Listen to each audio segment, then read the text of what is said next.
Halo, selamat sore pemirsa. Tadi telah Anda saksikan berita pilihan Anu Sore yang akan menemani Anda selama 2 jam ke depan. Informasi di Anu Sore juga akan kami hadirkan terkait di masa PSBB transisi, pabrik dan mal di Kota Bogor mulai beroperasi dengan tetap menerapkan protokol kesehatan. Selain itu, kepadatan penumpang di stasiun juga menjadi perhatian setempat guna mengantisipasi penyebaran corona di PSBB transisi. Bersama saya Anissa Dasuki. Dan saya Aprilia Putri, inilah Ayu Sore selengkapnya.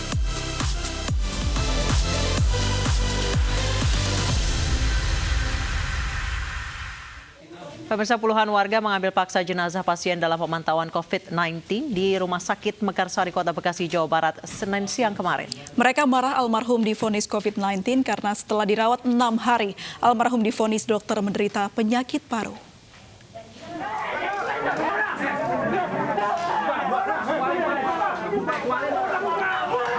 Inilah video amatir saat puluhan warga dan keluarga almarhum Rosidi mendatangi Rumah Sakit Mekarsari, Bekasi Timur, Kota Bekasi. Puluhan orang lalu memaksa membawa jenazah pria warga Sri Mukti, Tambun Utara, Kabupaten Bekasi ini keluar dari rumah sakit. Sejumlah petugas keamanan dan petugas medis yang mengenakan alat pelindung diri yang kalah jumlah tak bisa berbuat banyak saat jenazah dibawa menggunakan tempat tidur rumah sakit. Puluhan orang yang membawa paksa jenazah ini tidak mengenakan masker. Hingga sore ini belum ada keterangan resmi dari pihak Rumah Sakit Mekarsari, Bekasi Timur terkait insiden ini. Sampai saat ini belum ada, saya baru baca laporan dari media ya online berkenaan dengan kejadian tersebut. Dan saya sarankan rumah sakit melaporkan kepada ARSI kepada pemerintah daerah, dan pemerintah daerah akan melanjutkan kepada Kementerian Kesehatan tentang standar sebuah proses ya pemulasaran jenazah apabila dianggap ODP, PDP maupun juga positif. Di Surabaya, Jawa Timur, video ambil paksa jenazah dari rumah sakit viral di media sosial. Keluarga nekat mengambil paksa karena menolak pemakaman dengan protokol COVID-19. Aku minta menolak, dimakan ke ini. Seperti inilah saat pihak keluarga pasien membawa jenazah keluarga dari rumah sakit. Pihak keluarga menganggap pasien meninggal bukan karena corona. Padahal menurut rumah sakit, pasien tersebut berstatus PDP. Berdasarkan keterangan rumah sakit, pasien meninggal dengan gejala sesak nafas dan seharusnya dimakamkan dengan protokol COVID-19. Sudah kami lakukan perawatan jenazah atau pemulasaran jenazah, bahkan sudah sempat kami sholatkan. Jadi disolatkan oleh para petugas tim pemulasaran jenazah.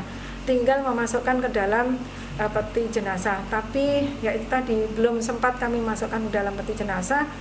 Itu ada menerobos sekelompok keluarga dari pasien sekitar 10. Pemirsa, sehari usai berakhirnya pembatasan sosial berskala besar di Surabaya Raya, ratusan orang antri mengurus perpanjangan surat izin mengemudi di konter SIM keliling Pasar Tambak Rejo. Pemohonan SIM ini berdesakan dan mengabaikan imbauan menjaga jarak. Lebih dari 500 orang memadati konter layanan SIM keliling sejak pukul 5:30 pagi tadi. Saat loket dibuka pukul 8 pagi, antrian panjang terjadi hingga memadati areal parkir sepeda motor dan ke dalam pasar. Sayangnya dalam antrian ini, ratusan pemohon SIM mengabaikan jaga jarak, bahkan petugas sempat kewalahan mengatur antrian. Polisi terpaksa memberikan kupon nomor antrian kepada para pemohon SIM yang dibatasi hanya 300 orang. Mulai jam 7, Pak. Antri berapa jam? Ya, 1 jam lebih lah. 1 jam lebih ya? Tapi bagus pelayanannya. Gitu. Pemirsa, merasa sehat, ratusan warga desa Kedak, Kabupaten Kediri, Jawa Timur berunjuk rasa menolak menjalani pemeriksaan cepat atau rapid test COVID-19. Warga juga menuntut agar jalan masuk yang diblokir segera dibuka agar mereka dapat kembali beraktivitas.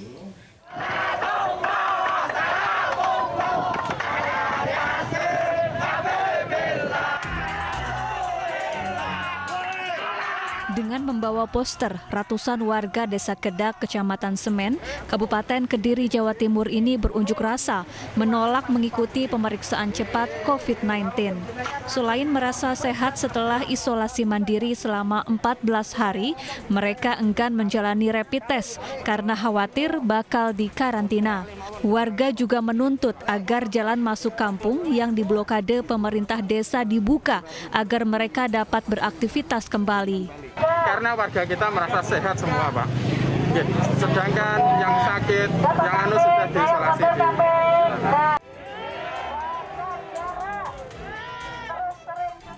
Setelah dimediasi aparat Polres Kediri Kota, warga akhirnya bersedia membubarkan diri. Aparat juga mengabulkan tuntutan warga, yakni membuka jalan yang diblokade, dan pemerintah hanya akan melakukan rapid test terhadap warga yang mengalami gejala sakit.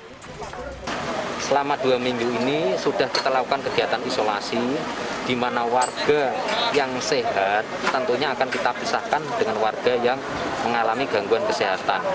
Nanti warga bersama dengan aparat yang akan memberikan penilaian yang bersangkutan apakah memiliki gangguan kesehatan atau tidak.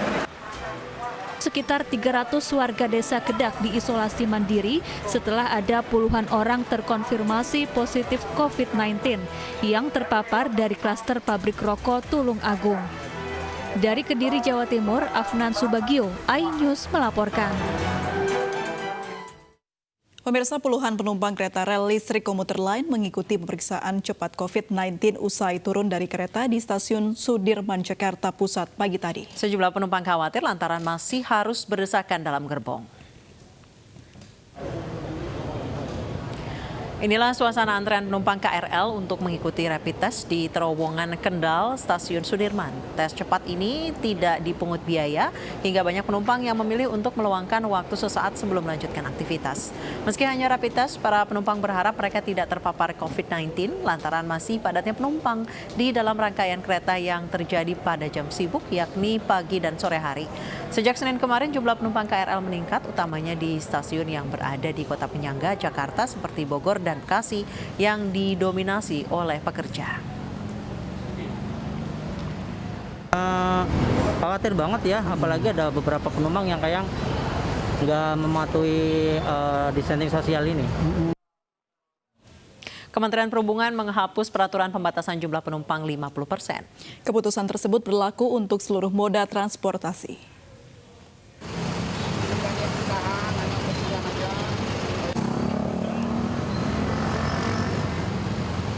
Peraturan pembatasan 50% penumpang dari kapasitas kendaraan tidak lagi berlaku. Menteri Perhubungan Budi Karya Sumadi merevisi Permen Hub yang semula mengatur kapasitas besaran penumpang. Dalam Permen Hub nomor 41 tidak lagi ada pasal yang menyebut batas jumlah penumpang di setiap kendaraan.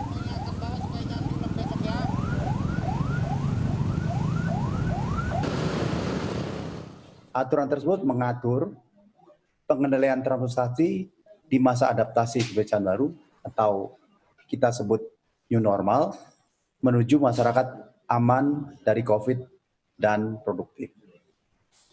Tentu dengan dibukanya atau ditetapkan ini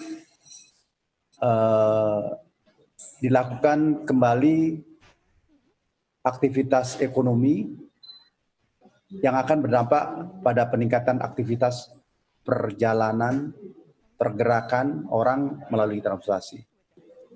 Oleh karenanya, perlu dilakukan penyempurnaan aturan pengendalian transportasi dalam rangka mencegah penyebaran COVID-19 di